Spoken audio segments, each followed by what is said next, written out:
अगर एक पन्ना भी फट जाता ना गुरु ग्रंथ साहिब का, तो यहाँ हनुमान जी की 4-4.5 फीट की मूर्ति थी, वो उन्होंने तोड़ दी। मुझे राम को लाने वाले जब ये रामचंद्र जी की या हनुमान जी की कपड़े उतारे जा रहे थे, और ये कपड़े हनुमान जी का शायद ये वस्त्र है, मुझे लगता है हनुमान वस्त्र है ये जो उनके अंग पर रहता है। 5 किलो गेहूं के लिए अपनी कुर्बानी दे देते हैं, उनकी छत छीन ली जाती है, उनके मकान तोड़ दिए जाते हैं, उनको शिक्षा से बेघर किया जाता है। मैं अखंड भारत का निर्माण करने वाले वो नेता कहां चले जाते हैं? उन भारत के नेता समझ लेना, गरीबों के नाम पर आपको वोट दिए जाते हैं, गरीबों की आस्था पे खिलवाड़ करने वाले वो नेता सुन लीजिए जो व्हाइट कपड़े पहनकर अपने आप को चिट्टा दिखाते हैं, और उसके अकाउंट अगर चेक हो तो गरीब का हक आप ही छीनते हो।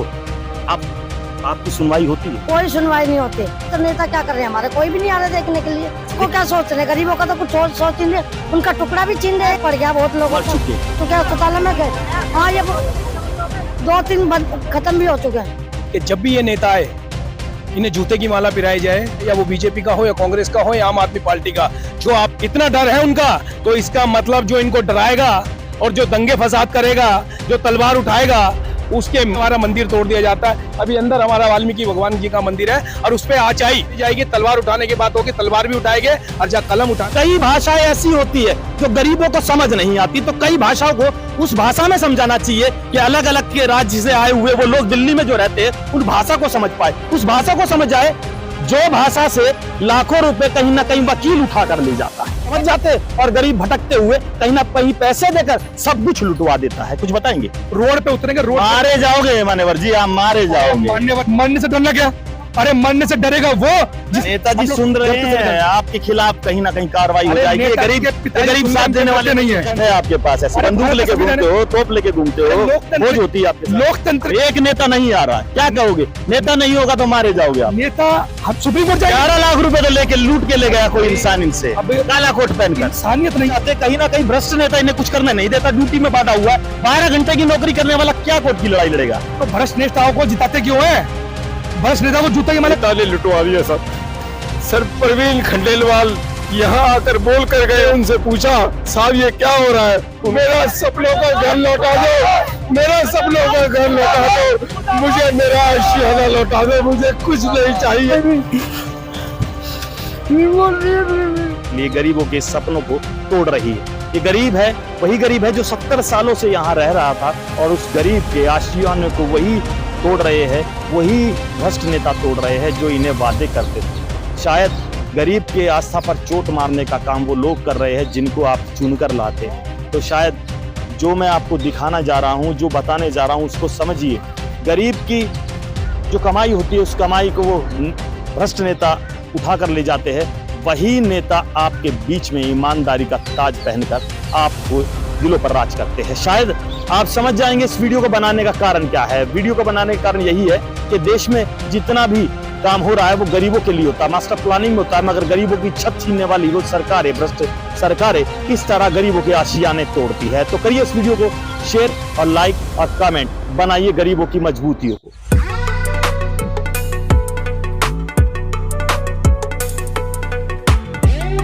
पेड़ लगाओ, पौधे लगाओ और देश बचाओ, धरती को बचाओ। क्या कहेंगे वीर जी, क्या क्या बनाया आपने यहाँ पर? सर मैंने तो तकरीबन मेरे अपने हाथों से लगाए हुए, नंबर डलवा लीजिए, 5000 पेड़ से ज्यादा ही मिलेंगे, कम नहीं मिलेंगे। अभी पेड़ काटे जाएंगे। न पढ़ने किया था कि मैं पेड़ लगाऊंगा जीवन में, क्योंकि अंतिम चिता में मुझे जलना है तो मुझे लकड़ी की जरूरत पड़ेगी, मुझे लकड़ी की जरूरत पड़ेगी। शायद इसमें से कोई एक पेड़ मेरे नाम का हो, मुझे कोई परवाह नहीं कि कौन कहाँ जलेगा, लेकिन शायद इसमें से एक पेड़ मेरे नाम का हो जो किसी घाट पे किसी जगह मुझे काम आए। तो मैं अपना काम जो कर चुका हूँ, कोई करे ना करे, कोई एलजी सुने ना सुने कि यहाँ से पेड़ कटेंगे तब यहाँ प्रोजेक्ट बनेगा, मुझे नहीं पता, लेकिन मैं अपना काम कर चुका हूँ। अगर वो कटवाएंगे तो वो वृक्ष हत्या नहीं, जीव हत्या के दोषी होंगे, और वो उसी तरह का पाप लगेगा जिस तरह से एक जीव की हत्या होती है। तो मैं अभी भी हाथ जोड़ के गुजारिश करता हूँ सभी लोगों से, सभी नेचर प्रेमियों से, प्राकृतिक प्रेमियों से, कि ये बहुत सुंदर धरा है, ये पाप इसको ना हो। पाप में मत जाने दो, ये पाप मत होने दो। यहाँ पर हाथ जोड़ता हूँ मैं, ये पाप मत होने दो। ये पेड़ मैंने बड़ी मुश्किल से लगाए हैं, एक गुड़हल के पेड़, गुड़हल के पौधे कहाँ कहाँ से मैंने लगाए आज, जिन पे फल आ रहे हैं। ये अनार के वृक्ष मैंने बड़ी पता नहीं कहाँ कहाँ से लगाए हैं, ये बड़ी मुश्किल से लगाए। ये नींबू का पेड़ है, जब फल आता है तो पीला पड़ जाता है पूरा, इस पे इतना नींबू लगता है साहब। मैं पूरी कॉलोनी में बांटता था, लेकिन आज कुछ नहीं है मेरे पास, मैं खाली हूँ। मैं कैसे लेकर जाऊं यहाँ से? मेरा घर टूट गया। ये मेरा 2 कमरे मेरे पास थे, मेरा परिवार यहाँ रहता था, मैं यहाँ रहता था। मेरे पास और कोई शब्द नहीं है। इस सरकार ने पता नहीं क्या सोच के मेरे परिवार को बेघर कर दिया, मेरे साथियों को मुझसे अलग कर दिया, मेरे यहाँ मंदिर तोड़ दिए।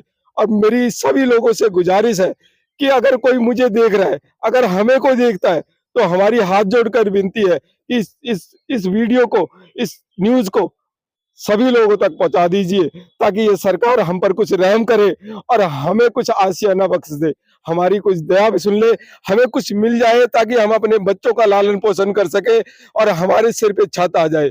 हम हाथ जोड़ करके विनती करते हैं सरकार से और सरकार के नुमाइंदों से कि तकरीबन 50 साल से ये स्कूल है। इसका नाम सुपरस्टार नर्सरी स्कूल है और इसके अंदर पढ़ पढ़ के बच्चे आज की डेट में बहुत अच्छी पोजीशन पे पहुंचे हुए हैं, जिन्होंने अपना एजुकेशन का जीवन यहीं से शुरू किया, लेकर स्कूल और कोई एजुकेशनल इंस्टीट्यूट या कोई कमर्शियल जो लैंड जमीनें थी जिनको लाइसेंस दिए हुए थे, वो भी सब तोड़ दिए गए। यहाँ बहुत पुराना गूगल मैप पर आप देखेंगे शिव मंदिर खैबर पास मैस, वो देखेंगे तो उसके अंदर बड़ी बड़ी सुंदर सुंदर प्रोग्राम की तस्वीरें आपको मिलेंगी। और यहाँ पर वो उन्होंने तोड़ दिया। हमसे बोलते हैं ये यहाँ पर क्या ये था? भी घर थे सर, यहाँ पर भी परिवार रहते थे। ये कोने में शुक्ला जी रहते थे, यहाँ पर अत्रे जी रहते थे, यहाँ पर उनका परिवार रहता था। बड़े गरीब थे, उनकी कोई आमदनी का जरिया नहीं था। उनकी वाइफ सिलाई कढ़ाई करके काम करती थी और वो उनका घर भी उन्होंने बगैर किसी कारण के तोड़ दिया। मुझे मालूम नहीं कि ऐसा क्यों किया गया है, क्या कारण है, कौन इसके पीछे है, लेकिन जो सुनने में हमें आया है वो ये आया है कि यहाँ पर कोई बड़े प्रोजेक्ट हैं गवर्नमेंट ऑफ मास्टर प्लानिंग में है। गवर्नमेंट ऑफ इंडिया के कोई बड़े प्रोजेक्ट हैं, या तो यहाँ पर डिस्ट्रिक्ट सेंटर बनने वाला है या यहाँ पर कोई मॉल बनेगा और यहाँ पर जो कोई कंस्ट्रक्शन कंपनी है कोई बड़े बिल्डर की, उसको यहाँ पर दिया गया है। और यहाँ सुनने में आया कि सिविल थाने के बराबर से एलजी साहब ने कोई अपना ऑफिस प्लान किया हुआ है, तो वो शायद उन्होंने किया हुआ है। आगे मैं आपको दिखाता हूँ। ये जगह जो है वो कोल डिपो था यहाँ पर, ये ब्रिटिश के टाइम से था, क्योंकि इनको लाइसेंस मिले हुए थे। ये कोल डिपो यहाँ चलता था। उसके आगे और भी चीजें थी। ये शिव मंदिर खैबर पास मैस, जो कि आज भी अगर आप देखेंगे तो गूगल पे फोटो नजर आएंगी, एक भव्य मंदिर नजर आएगा, जहाँ पर हम सभी भाई लोग भाईचारा बना करके यहाँ पर प्रोग्राम भी किया करते थे। आपको दिखाऊं, राम को लाने वाले, राम को लेकर आने वाले हमारे हिंदू समाज के लोग, हमारे हिंदू लोग कहाँ चले गए जब ये रामचंद्र जी की या हनुमान जी की कपड़े उतारे जा रहे थे और ये कपड़े उतार करके यहाँ फेंके हुए हैं। ये कौन लोग हैं मुझे नहीं मालूम, जिन्होंने मंदिर का नाम पर ये इस तरह से बदतमीजी की है या गलत काम किया है। राम के कपड़े, लक्ष्मण के कपड़े, हनुमान जी का शायद ये वस्त्र है, मुझे लगता है हनुमान वस्त्र है ये, जो उनके अंग पर रहता है। तो ये भी आज देखो आपके सामने, मैं यहीं से उठा करके बता रहा हूँ, यहाँ पड़ा है। क्या हमारे हिंदू समाज में ऐसा नहीं होता है कि जो भी कोई चीज होती है धर्म से रिलेटेड या किसी और चीज से रिलेटेड, उसको कहीं जल प्रवाहित किया जाता है या आगन भेंट किया जाता है? अरे हमारे समाज में, सिख समाज में, अगर एक पन्ना भी फट जाता ना गुरु ग्रंथ साहिब का, तो हम उसको सिर पे ले जा करके और उसका अगन भेंट करते हैं, अगन भेंट करते हैं ताकि उसका अनादर ना हो। ये चोला है बजरंगबली जी का, ये देखिए, ये क्या है? कृष्ण जी के वस्त्र हैं, ये शायद कृष्ण जी के वस्त्र हैं, ये शायद कृष्ण जी के वस्त्र होंगे या ये कुछ और होगा। इस तरह से ये माता की चोली है, ये इस तरह से ये इन्होंने यहाँ सब ध्वस्त नष्ट कर दिया। उसके बाद यहाँ भैरव बाबा का मंदिर था, यहाँ शनि मंदिर था, यहाँ पर भोले बाबा की शिवलिंग था, यहाँ हनुमान जी की 4-4.5 फीट की मूर्ति थी, वो उन्होंने तोड़ दी। मुझे नहीं मालूम क्या किस तरह की सोच है इन लोगों की, क्या सोच के चलते हैं। ये यहाँ पर परवीन खंडेलवाल यहाँ बैठ करके वादा करके गए हैं, वो यहाँ बैठ करके मुझे वायदा करके गए। यहाँ आपको कुआं बताए रहे हैं, यहाँ पे ये मलबे के नीचे एक कुआं है जो मुगल्स के टाइम का है, जो मुगल्स के टाइम का है, जिसके अंदर जब ये मंदिर था उस टाइम पर ये खुला, वो कुआं खुला था, तो उसमें 2 सांप का जोड़ा रहता था।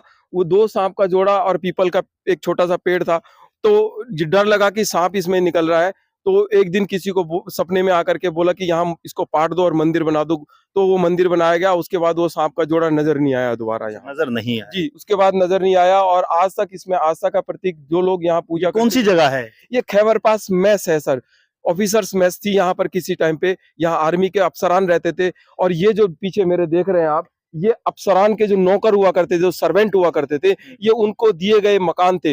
ब्रिटिश गवर्नमेंट के टाइम से ये उनके पास थे। उसके बाद फिर भारतीय सरकार ने, भारतीय सेना ने इनको ले लिया। उसके बाद वो उनकी सेवा करते रहे। उसके बाद यहाँ जज साहब रहने लगे, यहाँ PR ठाकुर साहब यहाँ रहे, यहाँ अरुणा सुरेश, यहाँ जस्सी सिंह वो यहाँ रही, और भी कई सारे अफसरान यहाँ पे रहे, जिनकी सेवादारी में ये लोग लगे रहे, इनके पुश्तैनी लगे रहे। उससे पहले इनके बाप दादे, जो हमारे बाप दादे थे, वो सारे के सारे यहाँ पर अंग्रेजों की सेवा करते रहे, जो ब्रिटिश गवर्नमेंट के टाइम के रहते थे। उसके बाद फिर दिल्ली गवर्नमेंट, सेंट्रल गवर्नमेंट के अफसरान की सेवा करते रहे। और उसके बाद जब अफसरान यहाँ से चले गए तो उनको यहीं पे रहने दिया गया, वो यहीं रह रहे थे। उनकी 4-4 पीढ़ियां हमारी यहाँ पर रह गई। उसके बाद में आज हम लोगों को यहाँ से तुरंत एकदम आकर एकदम बोल करके कि चलिए आपको घर खाली करना है और हटिए, सामान निकालने तक का टाइम नहीं दिया गया, सामान निकालने तक का टाइम नहीं दिया गया। दिल्ली राजधानी में ये बड़े बड़े लोग जो जिनके नाम पर वोट लेकर नेता अपनी वाहवाही लूटते हैं और देश में विकास करने की बात करते हैं, वो भ्रष्टाचारी कंपनियां, जिनको कंपनियां वो पत्रकार बोलते हैं, वो नेता बोलते हैं, जो समाज के दर्द को तो समझते हैं, मगर दर्द की दवा लेने वाले वो नेता कहीं ना कहीं उनका शोषण करते हुए नजर आते हैं। दिल्ली में सिविल लाइन थाने के आसपास रहने वाले वो लोग आज बेघर हो चुके हैं। वो बेघर क्यों हो चुके हैं वो जानते हैं।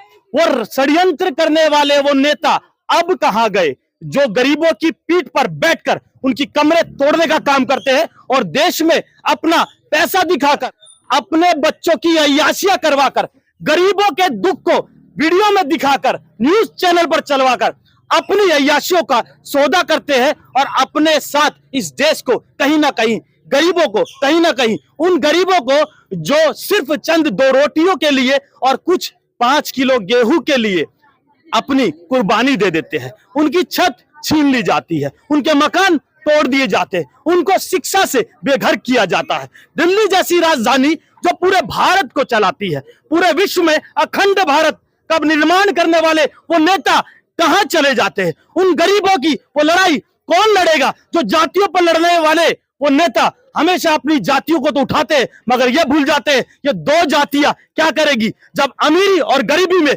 गरीब मारा जाएगा। आज वही गरीबी की लड़ाई चंद नेता अपने दम पर नहीं, गरीबों के दम पर लड़ता है। कहीं ना कहीं सौदा उन गरीबों का कर देता है, जो गरीब उन गरीबों की आस्था पर चोट करने वाले, उन्हीं के दलाल, उनके भाई दलाल, वही दलाल बनकर अपने भाइयों का सौदा कर देते हैं और कहीं ना कहीं फिर उनकी भी बारी आ जाती है। आज यही ऐसा देखा गया। दिल्ली में चुनाव तो होते हैं, मगर वार्ड के नेता वही नेता होते हैं, समाज पर उठकर आते हैं और समाज को कहीं ना कहीं नीचे दबाकर उसको मारने का काम करते हैं। 250 मकान पर बिल्डोजर चला। शायद ये वो लोग नहीं जो जातियों पर लड़ाई करते हैं, ये वो लोग नहीं है जो किसी की इज्जत लूट लेते हैं, ये वो लोग हैं कहीं ना कहीं मान सम्मान देकर उस भारत के नाम को रोशन करते हैं, जो मेहनत तो करते हैं मगर चंद 2 रोटियां छीनने का काम वो भ्रष्ट अधिकारी कर देते हैं, जो इनकी रोटियां तो छीन लेते हैं मगर ये लोग शिकायत दर्ज नहीं करते। क्या ऐसे लोग मिलेंगे? वो लोग मिलेंगे जो मेहनत कर कर खाते हैं, अपने बच्चों को भूखा सुलाते हैं और फिर भी नहीं बोलते, मगर अब बोलना पड़ेगा, नहीं तो कहीं ना कहीं भारत का मान सम्मान और संस्कृति और सभ्यता खूता नजर आएगा, खुल जाएगा सब कुछ।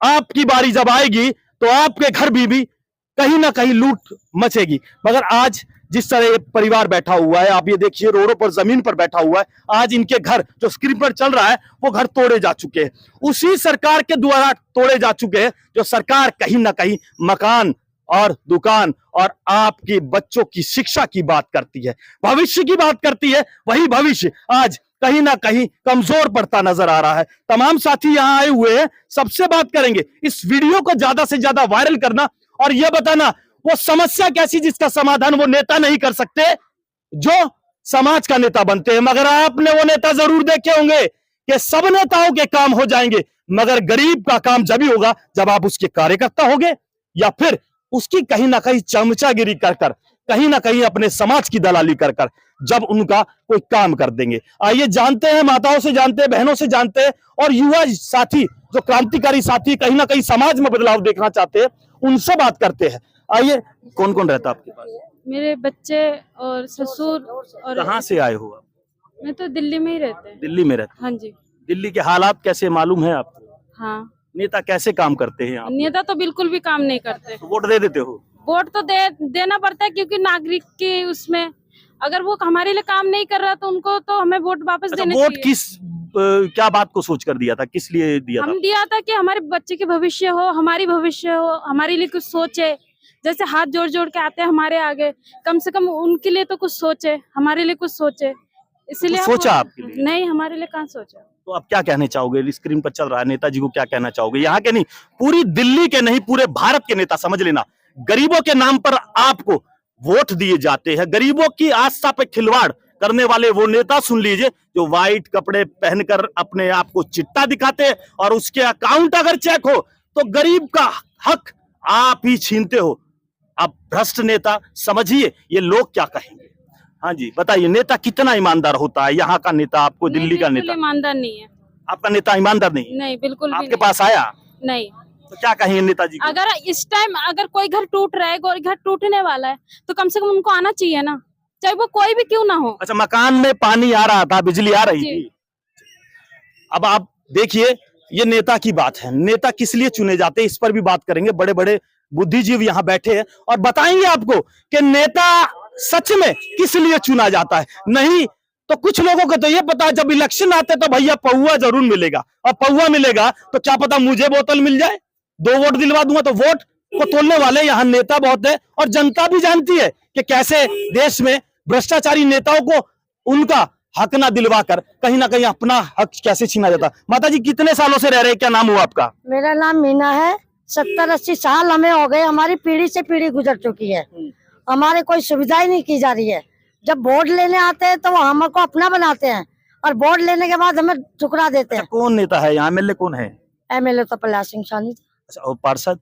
पार्षद तो चिंटू यही थे, यही लोग थे पार्षद वगैरह। तो आपकी सुनवाई होती है? कोई सुनवाई नहीं होती। थोड़ा ये था कि उन्हें हमारे घर रुकवा देते कई साल पहले, उसके बाद में कोई देख ही नहीं रहा हमें। अच्छा, जब नोटिस आपको आया तो नोटिस? अभी नोटिस हमें नहीं आया, इधर आया। अच्छा, नोटिस आपको? अभी हमारे लोगों को नोटिस नहीं।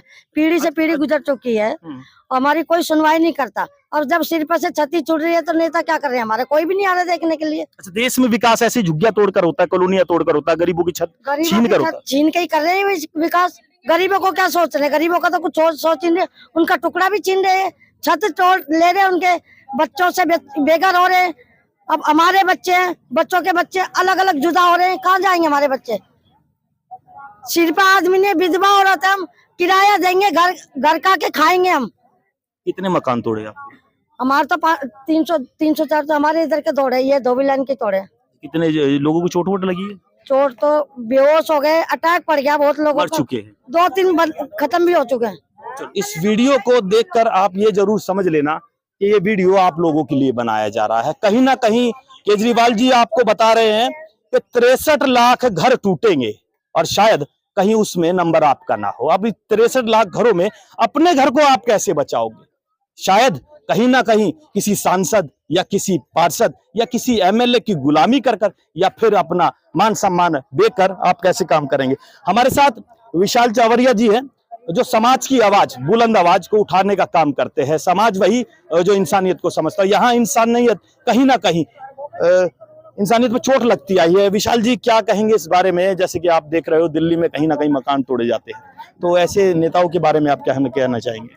मैं ऐसे नेताओं के बारे में कहना चाहता हूं कि जब भी ये नेता आए, इन्हें जूते की माला पिराई जाए। जिस टाइम इन लोगों को जरूरत होती है कोई नेता नहीं दिखाई देता, और जब उनको वोट लेने होते हैं तो इन्हीं लोगों की, इन्हीं गरीब लोगों से इनकी झूठी चाय पीते हैं, इनके झूठे खाना खाते हैं। पर मैं कहना चाहता हूं इन लोगों से भी कि जो भी नेता आपके पास आए, या वो बीजेपी का हो या कांग्रेस का हो या आम आदमी पार्टी का, जो आपकी मदद करे, जो आपकी यहाँ पे मकान बचाए, आप उसका साथ दो। नहीं तो जो नेता दूसरा आता है, या वो बीजेपी का हो या कांग्रेस का हो या आम आदमी पार्टी का, उसको जूते की माला पिराओ, उसके मुंह पे चाटे मारो। इनको जब पता चलेगा, जैसे यहाँ पे अभी काफी लोगों के घर, 150-200 लोगों के घर बेघर हो गए हैं।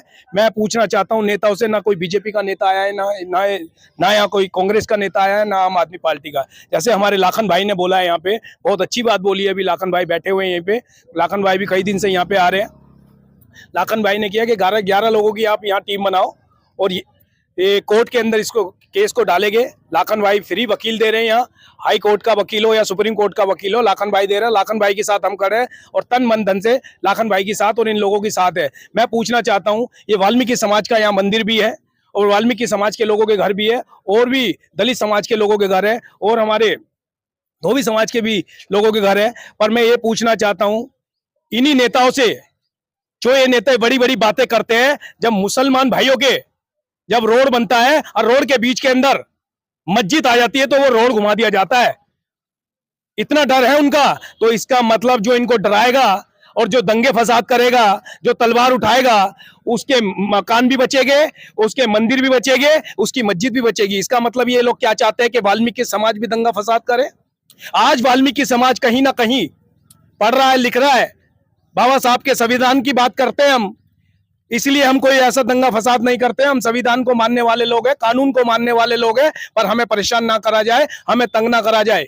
जो आज हमारे साथ कर रहे हैं ये बहुत गलत कर रहे हैं। इन्हें जहां पता चलता है कि वाल्मीकि समाज के या दलित समाज के लोग रहते हैं, वहीं से ये घर उजाड़ देते हैं, वहीं हमारा मंदिर तोड़ दिया जाता है। अभी अंदर हमारा वाल्मीकि भगवान जी का मंदिर है और उस पर आँच आई तो वाल्मीकि समाज रोडों पे आएगा, पूरा दलित समाज रोडों पे आएगा, और जहां लड़ाई की बात होगी लड़ाई भी करी जाएगी, तलवार उठाने की बात होगी तलवार भी उठाएंगे, और जहां कलम उठाने की बात होगी तो कलम भी उठाई जाएगी। चाहेंगे झुग्गियां मकान तोड़ने वाली सरकारें, आज वो भ्रष्ट सरकारें कहीं ना कहीं गिनती हो रही है उनकी, उन नेताओं की गिनती हो रही है जो ईमानदारी का चोला तो पहन लेते हैं मगर बेईमानी करते नजर आते हैं। यही कहना चाहूंगा कि इन लोगों के साथ हमारी रॉयल वाल्मीकि आर्मी पूरी हमेशा दिन रात खड़ी हुई है। जो भी करना होगा हम साथ करेंगे, सब मिलजुल के करेंगे। और मैं इन लोगों को भी एक मैसेज देना चाहूंगा आपके चैनल के माध्यम से कि सब लोग एक हो जाओ। इसमें सभी दलित या सिख है, मुस्लिम है, या भाई वाल्मीकि है, या कोई भी कौम क्यों ना हो, सबको एक होने की आवश्यकता है आज। और जैसे कि हमारे लाखन भाई साहब ने कहा है कि 11 लोगों की टीम का आह्वान करें और यहाँ पे स्टेज लगाएं। और सबसे बड़ी ताकत हमारे पास आज सोशल मीडिया की है, तो सभी इस वीडियो को शेयर करें और हमारी आवाज बिल्कुल इंटरनेशनल जाएगी। और इन नेताओं को, अभिनेताओं को हम सबक सिखाने का कार्य करेंगे, जो के साथ इन लोगों के साथ ये गलत दुर्व्यवहार किया गया। दुर्व्यवहार अगर गरीबों के साथ होगा तो शायद गरीबों का नेता आपके बीच में आएगा, मगर यहाँ जो फैसले लेती है वो सरकारें लेती है, जो आशियाने जिनके हीरो के मोतियों के जड़े होते हैं, और वो ही हीरे मोती जड़ने वाली सरकारें कहीं ना कहीं यहाँ भ्रष्टाचार को फैलाती हुई नजर आती है। लाखन जी, स्वागत है आपका। लाखन जी बड़े सुलझे हुए इंसान हैं और शायद कहीं ना कहीं ईमानदार नेता बनकर आपके बीच में उभरेंगे, मगर ईमानदारी कहीं ना कहीं करनी और कथनी में बड़ा फर्क होता है। ये वही लोग हैं जो कहीं ना कहीं बदलाव करते, क्रांति करते हैं, और शायद कहीं ना कहीं वो चोला पहनकर कहीं ना कहीं आपको वो हक दिलाएंगे जहां आपको जिस रास्ते को समझ ना आ पाए। आज देखिए गरीबों के आशियाने तोड़े जा रहे हैं। गरीब बड़ी मेहनत करता है, 12,000 की नौकरी करने वाला वो गरीब, किस्तों पे लेने वाला वो मकान, वही मकान आज तोड़े जाएंगे। आपको पता है दिल्ली में 63 लाख घर तोड़े जाएंगे। ये मैं नहीं कह रहा, ये केजरीवाल जी कह रहे हैं, आपके सीएम कह रहे हैं, जो बड़े सुलझे हुए नेता, आप ही के नेता, जो आपकी भावनाओं को कहीं ना कहीं लेकर, आपकी भाव का समझकर आपके लिए काम करने लगे थे, मगर वो आप जेल में हैं। मगर कहीं ना कहीं सोच और विचारों की ताकत कहीं ना कहीं जुड़ती है और समाज में आपके लिए कोई नेता छोड़ देती है। लाखन जी, आप ये बताएंगे, दिल्ली में जैसे कि आप देख रहे हो मकान तोड़े जा रहे हैं, वही मकान तोड़े जा रहे हैं जो कई कई सालों से रह रहे हैं। सुप्रीम कोर्ट क्या कहता है, हाई कोर्ट क्या कहता है, क्या जजमेंट कहती है, क्या संविधान में ये कहीं कानून बनता है कि डंडे के जोर पर उन गरीबों को भगा दिया जाए जो वोट देकर ईमानदारी से, किसी के ऊपर कोई केस नहीं होता, सरकारी नौकरी करने वाला जो सरकारी नौकरी करता तो है मगर उसको सरकार ही तोड़ देती है। कहां अपने मकानों को छोड़कर जाएंगे ये लोग। धन्यवाद पक्ष न्यूज। जोगिंदर भाई, मैं आपके चैनल के माध्यम से बता दूं कि चाहे वो दिल्ली सरकार हो, चाहे वो भारतीय सरकार हो, दिल्ली सरकार की अगर मुख्यमंत्री की बात करूं, अरविंद केजरीवाल जी ने बोला कि जहां झुग्गी वहीं मकान। हम तो कह रहे तुम झुग्गी में काउंटिंग कर लो। उन्होंने बकायदा ऑर्डर में लिखा, जो ऑर्डर आया हाईकोर्ट में उसमें लिखा कि इसे डूसूब की जमीन में समझी जाए। कहीं डूसूब की जमीन समझी जाएगी तो इनको कहीं ना कहीं बिठाया जाएगा। तो उन्होंने इस कारण से भी पहले उन्होंने हाथ काट दिए। अच्छा, डूसू की जमीन, देखो मैं आपको बताऊं, चैनल के माध्यम से मैं आपको बताना चाहता हूं, कई भाषाएं ऐसी होती है जो गरीबों को समझ नहीं आती, तो कई भाषाओं को उस भाषा में समझाना चाहिए कि अलग अलग के राज्य से आए हुए वो लोग दिल्ली में जो रहते हैं उन भाषा को समझ पाए, उस भाषा को समझ आए जो भाषा से लाखों रुपए कहीं ना कहीं वकील उठा कर ले जाता है। और फिर जजमेंट क्या होती है, कोर्ट के नोटिस क्या कहते हैं, और कोर्ट की जो लिखाई होती है वो गरीबों को समझ नहीं आती। पढ़े लिखे लोग समझ जाते हैं और गरीब भटकते हुए कहीं ना कहीं पैसे देकर सब कुछ लुटवा देता है। कुछ बताएंगे? देखो मैं बता दूं, डूसूब के बारे में आपने बोला, डूसूब जो है दिल्ली के सलम जितनी जमीनें हैं, और उसका दिल्ली में एकमात्र चेयरमैन होता है, मुख्यमंत्री होता है, और मुख्यमंत्री इसके चेयरमैन है, और मुख्यमंत्री तक बात ना पहुंचे। जबकि मुख्यमंत्री बोल रहे क्या, वो ये बोल रहे हैं जहां झुग्गी वहीं मकान। और भारत के जो प्रधानमंत्री है, तीसरी बार बने हैं, नरेंद्र मोदी, 2019 में उन्होंने बोला कि जहां पर जिन लोगों को मकान नहीं है, 2022 तक सब लोगों को पूरे देश के अंदर मकान दे देंगे। ये तो दिल्ली देश की राजधानी के अंदर विधानसभा के बिल्कुल करीब इन लोगों को उजाड़ा जा रहा है। ये कहीं ना कहीं प्लानिंग करके पूरा सिस्टम तैयार करके कि यहाँ पर बड़े बड़े लोग, बड़े बड़े उद्योगपति इन जमीनों बच सके, क्योंकि ये पोश एरिया 32 एकड़ की जमीन है, 32 एकड़ कम नहीं होता, और विधानसभा पास में सब कुछ है। तो वो लोग चाहते हैं क्या कि यहाँ पर उजाड़ कर इन लोगों को, बड़े बड़े लोगों को और पतियों बसाया जाए। ये सिर्फ उनके सर्वेंट, जैसे 20 साल 100 साल पहले सर्वेंट थे, तो उनको दोबारा उस कोठियों के सर्वेंट बनाया जाए, जहां पर सिर्फ सर्वेंट का काम ये कर सके, इससे फालतू सोच ना सके, नौकर से ऊपर ना बन सके, मालिक ना बन वो सके। लोग यही चाहते हैं कि ये नौकर थे, ये सर्वेंट लोग थे। सर्वेंट लोगों ने कैसे अपने बच्चे पढ़ा लिए, सर्वेंट लोगों ने कैसे बच्चे को बीबीए करा ली, कैसे सर्वेंट लोगों ने अपने बच्चों को डॉक्टर वकील इंजीनियर बना दिया। तो उनको दिमाग में आया कि इनको उजाड़ो और इनको दोबारा सर्वेंट क्वार्टर उन कोठी में काम करवाओ, ताकि ये बच्चे जहां पे थे वहीं पहुंच सके। ये पूरी तैयारी सरकार कर रही है। चंद नेता चुनकर आते हैं, वही इनके अधिकार कहीं ना कहीं छीनते नजर आते हैं। वही नेता जिसको 1 महीने पहले नोटिस तो मिल जाता है, मगर इन गरीबों तक 2 दिन पहले पहुंचाया जाता है। देखिए, जो नोटिस की बात है, मैं बात करूं आपको लीगल इसके ऊपर, इनको जो नोटिस, इनका कोई केस नहीं चल रहा था, इनका कोई मामला कोर्ट में नहीं था, ये तो सिर्फ अपने घर पे सो रहे थे। नोटिस चिपकता है, जो नोटिस चिपकता है जबरन, मतलब कोई भी आता है हमारे घर पे नोटिस चिपकाता है कि ये जमीन सरकारी है। अरे जमीन सरकारी है, जो जमीन सरकारी है वो जमीन हमारी है भाई। हम लोग तो इसके देश के मूल निवासी है, इस देश के राजा है, इस देश के गरीब आदमी है, यहाँ पर हम लोग सर्वाइव कर रहे हैं। तो जो जमीन सरकारी है वो जमीन हमारी है, तो जो भी जमीन हमारी है उसको हमारे से छीना जा रहा है। क्यों छीना जा रहा है? क्योंकि उन्होंने प्लानिंग कर ली गई है कि किसी तरीके से भी इनको शासन में उलझाकर, इनको प्रशासन में उलझाकर, इनको कोर्ट में उलझाकर, क्योंकि वो लोग जानते हैं, सरकार जानती है कि इनके जितने भी कोई भी ऐसे लोग नहीं है जो संगठित हो। दिल्ली के अंदर कोई संगठन, कोई ऐसा सिस्टम नहीं है संगठित लोग हो। संगठित होंगे तो इनकी आवाज सुनाई जाएगी। इन्हीं के बीच में आके नेता बोलता है क्या, इनके बोलता है तुम मत बाहर से निकलना, क्योंकि तुम धोबी जाति के लोग हो, हम तो वाल्मीकि जाति का मकान तोड़ने आए। वाल्मीकि जाति के लोगों को बोलता है कि तुम बाहर मत निकलना, हम तो धोबी जाति का मकान तोड़ने आए। तो ये नेता नहीं है, ये नेता नहीं है। देश के अंदर समाज को बांटने काम कर रहे हैं, ये नेता नहीं है। तो मैं तो इनसे कहना चाहता हूं, तमाम लोगों से आपके माध्यम से, कि आप लोग ऐसे नेता खिलाफ SC/ST एक्ट में मुकदमा दर्ज कराओ, ऐसे नेता खिलाफ प्रोटेस्ट करो, ऐसे नेता खिलाफ धरना प्रदर्शन करो जो आपको बोल के गया, और उन लोगों को सामने आना होगा। समस्या क्या है? समस्या क्या है? ये डरपोक लोग हैं, ये गरीब लोग हैं, रोजी रोटी वाले लोग हैं। ये डर जाते हैं, ये डर जाते हैं कि नहीं मैं बोलूंगा तो प्राइवेट नौकरी छुट्टी लेनी पड़ेगी। अरे प्राइवेट नौकरी पैदा भी उसने करी, नौकरी खत्म भी उसने करी। उसे पता मकान छीन लो, नौकरी छीन लो, सब कुछ तो छीन लिया है। आज ठेकेदारी दिल्ली के अंदर काम कर रही है, 8-8 हजार रुपए के अंदर काम कर रहे हैं, 10-10 हजार रुपए काम कर रहे हैं, 12-12 बच्चे मकान में रह गए। उनको लगा ये पोश एरिया, जंगल का एरिया, इतनी सुंदर जगह पर नियर बाय विधानसभा है, और ये धोबी वाल्मीकि यहाँ रहेंगे क्या? इनको उठाओ यहाँ से। तो इस कारण से इनको उठाया जा रहा है। नहीं तो दिल्ली के अंदर सरकारें बोल रही है कि मकान मिलना चाहिए, लेकिन उल्टा छीना जा रहा है। तो कहीं ना कहीं हम लोग सरकार को ये चेताना चाहते हैं, बताना चाहते हैं, आज 2024 के अंदर ये जो दलित है, ये दलित 1980 वाला नहीं है, ये 2024 का दलित कुछ और है। और अगर सरकार ने हमसे पंगा लिया तो हम लोग धरना प्रदर्शन से लेके रोड पे उतरेंगे। रोड मारे जाओगे मान्यवर जी, आप मारे जाओगे। मान्यवर जी, जिनका मकान छिन गया हो, सब कुछ छिन गया हो, मरने से डरना क्या? अरे मरने से डरेगा वो जिसके पास कुछ बचा होगा भाई। हमारे पास तो कुछ भी नहीं खोने के लिए। अरे हमारे मकान हमारे पास नहीं है, नौकरी हमारे पास नहीं है। डर तो उनको होना चाहिए जिनके मकान 500 गज के है, डर तो उनको होना चाहिए कोठी है। हमारे पास खोने के लिए कुछ नहीं है, हम डरते नहीं है। हम लोग संविधान को मानने वाले लोग हैं। नेताजी हम लोग सुन रहे डरते से हैं आपके खिलाफ कहीं ना कहीं कार्रवाई हो अरे जाएगी। ये नेताजी गरीब के पिताजी गरीब सुनने साथ में देने वाले डरते नहीं है। नेताजी के पिताजी भी सुनने में डरते नहीं है। हम डरते सिर्फ क्या भारत के ताकत संविधान है से। आपके पास? ऐसी अरे बंदूक भारत लेके का संविधान घूमते हो, तोप लेके घूमते अरे हो, फौज होती है आपके साथ। लोकतंत्र के अंदर गोली से खतरनाक बोली है भाई। लोकतंत्र के अंदर बंदूक की जरूरत नहीं है, लोकतंत्र के अंदर संविधान की जरूरत है, और संविधान को मानने वाले हम लोग हैं। संविधान के माध्यम एक नेता नहीं आ रहा आपका यहाँ पर, एक नेता नहीं आ रहा है, क्या कहोगे? नेता नहीं होगा तो मारे जाओगे आप। नेता, हमें जरूरत नहीं है नेता की, हम नेता है। नेता की जरूरत नहीं है भाई। अरे नेता की, अगर नेता ने काम किया होता तो ये लोग यहाँ बैठे होते क्या? ये लोग अपने घरों में बैठे होते। अब आपको मुआवजा मिलेगा क्या? बिल्कुल। कैसे हम लोग- मिलेगा? अरे भाई कोर्ट खुली, हाई कोर्ट तो आ रहे हैं। कहाँ हम जाएंगे कोर्ट? सुप्रीम कोर्ट जाएंगे। 11 लाख रुपए तो लेके लूट के ले गया कोई इंसान इनसे, अब काला कोट पहनकर। इंसानियत नहीं है लोगों के अंदर। जो गरीब लोग हैं, अनपढ़ लोग, अपना पेट करके पैसे दिए। ऐसे वकील के बारे में क्या कहेंगे जो 11 लाख रुपए लूट के ले भाई गया? ऐसे वकील के बारे में तो ये कह सकते हैं कि इनकी समझ है कि इन्होंने ऐसे वकील क्यों किया। बुद्धिजीवी लोगों से मिलकर वकील किए जाते हैं, और ऐसे वकील के खिलाफ भी मैं तो कहूंगा, अगर उनको लगता है कि वकील ने गलती करी है तो वकील के खिलाफ प्रोटेस्ट करना चाहिए। ये लोग कुछ नहीं करना चाहते हैं। ये लोग चाहते हैं हम जैसे लोग आए, और हम जैसे लोग आगे इनको मकान नहीं, दे। ये बहुत कुछ करना चाहते हैं। कहीं ना कहीं भ्रष्ट नेता इन्हें कुछ करना नहीं देता, ड्यूटी में बाधा हुआ है। 12 घंटे की नौकरी करने वाला क्या कोर्ट की लड़ाई लड़ेगा? तो भ्रष्ट नेताओं को जिताते क्यों है? भ्रष्ट नेता को जूते की माला क्यों नहीं बनाते हैं? तो टेस्ट करवाना चाहिए। यहाँ पर मंच लगाया जा रहा है, यहाँ के लोगों ने बीजेपी के लोगों को माला पहनाई, मंच दिया। ये तो इतने ईमानदार लोग हैं, इन्होंने सब कुछ दिया कि हमारा कल्याण करेगा। अब वही धोखा कर जाए तो इसकी गलती क्या भाई?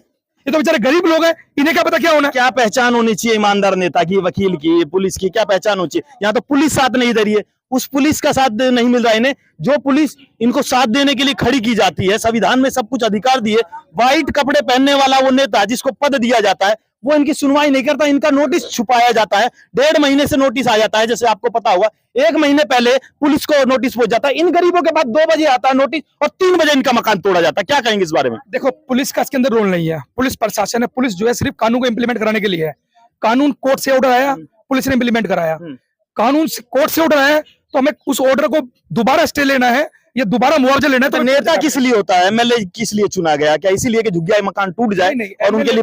एमएलए से चुना जाता है कि ताकि इनको जाति बांट के रख सके, ताकि इनको जाति बांट के रख सके। जाति बैठ के अलग अलग रखेंगे, अलग अलग पीट सके, अलग अलग शोषण कर सके। ये इकट्ठा न हो, इसलिए नेता है। इसलिए आम आदमी पार्टी है, इसलिए कांग्रेस है, इसलिए बीजेपी है। बीजेपी सरकार के अंदर, ये बीजेपी सेंटर की सरकार है। एमपी जो यहाँ पर है, 7 MP परवीन खंडेलवाल यहाँ का मौजूदा एमपी है। जब तक चुनाव नहीं जीता था, जब तक बोल रहा था कि हम लोग साथ खड़े हैं, अब जीत गया, अब कहां पर है? तो कहीं ना कहीं जो है नेता इसके अंदर बहुत अहम रोल रखे हुए हैं। तो मैं जनता से कहना चाहता हूं कि आप लोग अपने बीच के लोगों को जिस दिन जिताना पहुंचा दोगे, उस दिन आप लोग कल्याण स्टार्ट होगा। हम लोग क्या करते हैं, बड़ी गाड़ी में आए, बड़े कोट पैंट में आए, तो हमें सो नेता मान लेते हैं। इस कारण से हमारी समस्या पैदा हो रही है। समस्या है ईमानदार नेतृत्व की।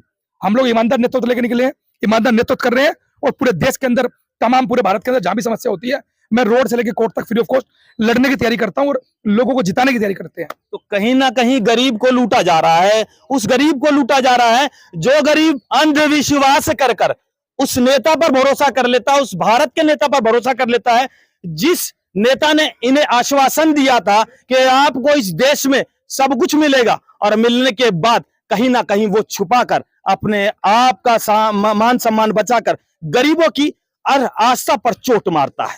शायद आपको दिल्ली राजधानी में ऐसे नेता मिलेंगे जो व्हाइट कपड़े पहनकर घूमते तो है, मगर उनके काम काले होते हैं। वीर जी, क्या कहेंगे इस बारे में? नेताओं का कितना सहयोग रहा है इधर मकानों के दिल्ली के लेके? नेता ने लुटवा दिया सर। परवीन खंडेलवाल यहाँ आकर बोल कर गए ऑन कैमरा कि मैं तुम्हारी एक ईंट यहाँ से हिलने नहीं दूंगा, मेरा वादा है तुमसे। और उसके बाद जीतने के बाद भी उन्होंने कहा कि मैंने कह दिया, मेरा वचन है तुम्हारी एक ईंट नहीं हिलेगी। और सवेरे 6 बजे तक, 13 तारीख को सवेरे 6 बजे तक फोन पे उन्होंने मुझे बोला कि आपका कोई तोड़ने का ऑर्डर नहीं है, आप घर में सो जाइए। इधर से पुलिस आती है, आईपीएस अफसर आते हैं, डीसीपी आता है। डीसीपी की नेम प्लेट पे मनोज कुमार मीणा लिखा था। मैंने उनसे पूछा, साहब ये क्या हो रहा है? उन्होंने बोला, तुम्हारा घर कौन सा है? मैंने कहा ये है सर। कह रहा जल्दी खाली करो। मैंने कहा सर सामान भारी है, कैसे निकालूं? कह रहा लेबर मैं साथ लाया हूँ। और उन्होंने मेरा सामान निकाल कर बाहर फेंक दिया, और मेरा घर, मेरे देखते देखते मेरे सपनों का घर तोड़ दिया, मेरा आशियाना तोड़ दिया। मेरे पास कोई शब्द नहीं थे, मैं कुछ नहीं था, मैं कुछ नहीं था। मेरा सपनों का घर लौटा दो, मेरा सपनों का घर लौटा दो, मुझे मेरा आशियाना लौटा दो, मुझे कुछ नहीं चाहिए, मुझे कुछ नहीं चाहिए, मेरे परिवार को सुकून से रहने दो, मेरा घर लौटा दो, मुझे कुछ नहीं चाहिए, मुझे कुछ नहीं चाहिए साहब। मैं हाथ जोड़ता हूँ, मेरे परिवार को बसने दो, मेरे बच्चों को पलने दो, मेरे बच्चों को पढ़ने दो, मुझे कुछ नहीं चाहिए इसके अलावा। मैं हाथ जोड़ता हूँ सबके, प्रशासन के, मोदी के, अमित शाह के, सबके हाथ जोड़ता हूँ। हमें मत उजाड़ो, यहाँ गरीब लोग रहते हैं साहब, बहुत गरीब लोग हैं, एक वक्त का खाना खाने के लिए भी सोचते हैं कि कहीं भंडारा हो रहा हो वहां मिल जाए, वहां चले जाते हैं, वहां खा लेते हैं। नहीं है साहब इतनी ताकत, अब उम्रें हो चुकी है लोगों की, नहीं उठ कर संभल सकते दोबारा। आप कुछ करो, हमारे लिए कुछ ना कुछ तो सोचो, हमारे को मुआवजा दे दो जिससे हम अपना छोटा आशियाना बना सके, या हमें यहीं एक कोने में छोटे छोटे से मकान बना के दे दो जिससे हम रह सके, क्योंकि हमारा रोटी रोजगार यहीं पर है, हम यहीं रहते आए हैं, ये हमारे बच्चे यहीं पढ़ते हैं, स्कूल यही है, हमारी बहन बेटियों की शादी भी यही हुई है। एक आदमी की ताकत होती है उसका परिवार, और परिवार बिखर जाता है तो कहाँ रहेगा आदमी, सब टूट जाता है। मेरे पास था क्या, मेरी बीवी, मेरे बच्चे, उनका लिए सिर छुपाने का आशियाना, अब मेरे पास ना आशियाना है, मैं रोड पे पड़ा हूँ, मैं कहाँ जाऊंगा लेकर के। रैन बसेरे में चले जाना, सर रैन बसेरे में जाने की औकात है मेरी, मैं कैसे जाऊं रैन बसेरे में? मैं अपनी बेटियों को, अपने बच्चों को लेकर के रैन बसेरे में जाऊंगा? तो रैन गरीब बसेरे में मतलब रैन बसेरे में जहाँ स्मैकिए, जहाँ चेव कतरे, जहाँ उठाई गिरे रहते, वहां जाऊंगा मैं? कैसी बातें करते हो साहब, इतनी तो गैरत बची है मुझ में कि मैं अपने बच्चों को रैन बसेरे में ना ले जाऊं, उनको कहीं अच्छी तरह दिला सकूं, कहीं अच्छी शिक्षा दिला सकूं। डूसिब एक्ट के अंदर हमारे को बोला जाता है कि आप डूसिब एक्ट में नहीं आते, माननीय हाई कोर्ट हमें कहता है कि आप डूसिब एक्ट में नहीं आते। अरे मैं डूसिब एक्ट में नहीं आता तो मेरे घर में जे क्लस्टर का मीटर कैसे लगाया गया? मुझे इस सवाल का जवाब दे दीजिए साहब, कोई है जवाब तुम्हारे पास? क्या तब तुम्हें नजर नहीं आया कि जे क्लस्टर क्या होता है? क्या डूसिब वालों ने या वेरिफिकेशन तब नहीं की जब जे क्लस्टर के लोगों के घरों में मीटर लगे? क्यों नहीं किए? क्या कारण था? क्या मैं पागल हूं या मैं पढ़ा लिखा नहीं हूं? मैं भी पढ़ा लिखा हूं साहब, मैंने भी कॉलेज किया है साहब, लेकिन साहब जब आईपीएस अफसर आकर के हमें डंडा मारते हैं, जब बुलडोजर मेरे घर में घुस कर के तोड़ देता है, तो मैं काय का पढ़ा लिखा, मैं कहाँ रह गया साहब? मेरे पास नेता आकर के मुझे बुद्धू बना के चला गया कि गुरपाल जी चिंता मत करो, मेरे हरदीप सिंह पुरी साहब से बात हो गई है, हरदीप सिंह पुरी साहब से बात हो गई है और उन्होंने कहा है कि कोई एक्शन नहीं होगा, ये नोटिस में रुकवा दूंगा। उनकी वर्डिक्ट है, मेरे पास उनका वीडियो है, और उन्होंने साहब बोला। और जिस दिन टूटा है मकान 13 तारीख को सवेरे 6 बजे, वो कहते हैं आपका कोई टूटने का ऑर्डर नहीं है, चिंता मत करो, मेरी एलजी साहब से बात हो गई है। और देखते देखते 15-20 मिनट के बाद मेरा पहला ही घर था और वो तोड़ दिया गया। वो तो तोड़ा ही तोड़ा साहब, मंदिर भी तोड़ दिया जिसकी हम पूजा करते हैं या जिसकी हमारे समाज के लोग पूजा करते हैं। और क्या कहूँ, मंदिर नहीं बचेगा और मानवता नहीं बचेगी, और ना बचेगा इस वक्त इस धरती पर कोई गरीब। लगता है ऐसा, जो गरीब बता रहा है, बोल रहा है, अपने दर्द को बताकर वो लोग आपको दिखाना चाहते हैं कि दिल्ली जैसी राजधानी में वो नेता चुने तो जाते हैं मगर नेता गरीबों के लिए काम नहीं करते। शायद कहीं ना कहीं वो नेता अपनी शौकों को जन्म देते हैं। जब जन्म देते हैं, जब वो पैसा बांटते हैं, पौवे बांटते हैं, अद्धे बांटते हैं और गरीबों की वोटों की गिनती कर कर कहीं ना कहीं अपने सपनों को साकार कर लेते हैं। फिर गरीब अपनी उस मेहनत की कमाई को कहीं ना कहीं खो देता है, लूट लिया जाता है। और गरीब को दिल्ली जैसी राजधानी में कोई नेता नजर नहीं आता।